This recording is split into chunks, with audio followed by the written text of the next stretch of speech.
সুপ্রিয় দর্শক, আসসালামু আলাইকুম। আজকের রেসিপিতে স্বাগতম জানাচ্ছি। আজকে একটি পুরনো দিনের রেসিপি নিয়ে চলে আসলাম। আগে তো কোরবানি দিলে গরুর মাংস সবাইকে দিয়ে তারপর কিছুটা রেখে রান্না করে ফেলতো, আর কিছুটা ভাজা করে এভাবে শুটকির মতো রান্না করতো। যেমন পেঁয়াজ কুচি, রসুন, আলু কুচি, কাঁঠাল বিচি কুচি করে রান্না করতো। খেতে কিন্তু অনেক ভালো লাগতো। আর গরুর মাংসটা তেল দিয়ে অনেক ভাজা ভাজা করে রাখতো, সামান্য একটু চাইলে রোদেও কিন্তু শুকিয়ে রাখতো। শুকিয়ে সেটা একদম শক্ত হয়ে শুটকির মতো হয়ে যেত। এভাবে রান্না করলে খেতে কিন্তু অনেক বেশি ভালো লাগে। তার কথা নয়, এই তো চুলায় একটি প্যান বসিয়ে তেল দিয়েছি 4 চামচ, আর পেঁয়াজ কুচি, তারপরে রসুন কুচি, কাঁচামরিচ কুচি, গরম মশলা 1 পিস, তেজপাতা 2টি দিয়ে একটু ভেজে নিয়েছি। আদা রসুনও দিয়েছি 2 টেবিল চামচ করে। তারপর আমি এখানে কিছু গুঁড়া মশলা দিয়েছি। হলুদের গুঁড়া 1/2 চামচ, মরিচের গুঁড়া 1 চামচ, ধনিয়া জিরার গুঁড়া 1 চামচ করে দিয়েছি। সামান্য একটু গরম মশলার গুঁড়া দিয়েছি। একটু পরিমাণ পানি দিয়ে মশলাটা কষিয়ে নিচ্ছি। আর আদা রসুন 1/2 চামচ করে দিয়েছি। আদা রসুনটা অবশ্যই আগে একটু ভেজে নিতে হবে যাতে কাঁচা গন্ধটা না আসে।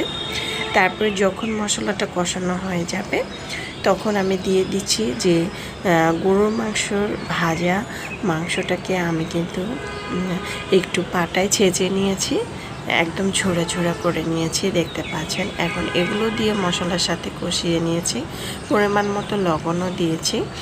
এখন এখানে আলু, কাঁঠাল বিছে কুচি করে নিয়েছি, কাঁচামরিচ, পেঁয়াজ, রসুন, আস্ত কিছু রসুনও দিয়েছি।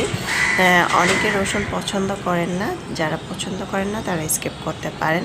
তবে এটা যখন তরকারিটা খাওয়ায় তো রসুনের কামড়টা খেলে কিন্তু খুব সুন্দর একটি ফ্লেভার আসে, খেতেও কিন্তু অনেক ভালো লাগে। এই শুটকিটার তরকারিটা আসলে অনেক বেশি ভালো লাগে।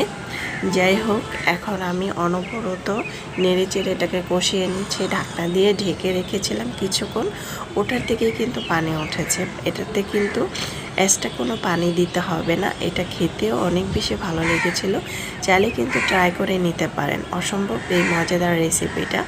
দিয়ে দিলাম ধনেপাতা কুচি। প্রায় 3 থেকে 4 মিনিট এটা রান্না করে নিয়েছি ঢাকনা দিয়ে ঢেকে। তারপরে ধনেপাতা দিয়ে আর 1-2 মিনিট এটাকে রান্না করে তারপর উঠিয়ে নেব। দেখতে পাচ্ছেন কতটা অসাধারণ লাগছে। মাংস তরকারি তো আমরা গরুর মাংস তরকারি তো খাই, আমার কাছে মনে হচ্ছে গরুর মাংস থেকে এই রেসিপিটা সব থেকে বেশি মজাদার হয়েছে। চাইলে কিন্তু এই রেসিপিটা ট্রাই করে নিতে পারেন, খেতে অনেক বেশি ভালো লেগেছিল। আশা করছি রেসিপিটি ভালো লেগেছে। ভালো লাগলে অবশ্যই চ্যানেলটা সাবস্ক্রাইব করে লাইক দিয়ে পাশে থাকবেন। দর্শক, বেশি বেশি ভালো থাকবেন, খাবার কখনো অপচয় করবেন না। আমরা চাইলে কিন্তু এই মজাদার তরকারিটা খেতে পারি। আর এখন তো সবার ফ্রিজে গরুর মাংসটা আছে, তেলের মধ্যে একটু ভেজে যদি এই তরকারিটা রান্না করতে পারি, খেতে অনেক বেশি ভালো লেগেছিল। রুটি, পরোটা, গরম ভাতের সাথে অনেক বেশি ভালো লেগেছিল। সবাই অনেক বেশি পছন্দ করবে, চাইলে ট্রাই করতে পারেন।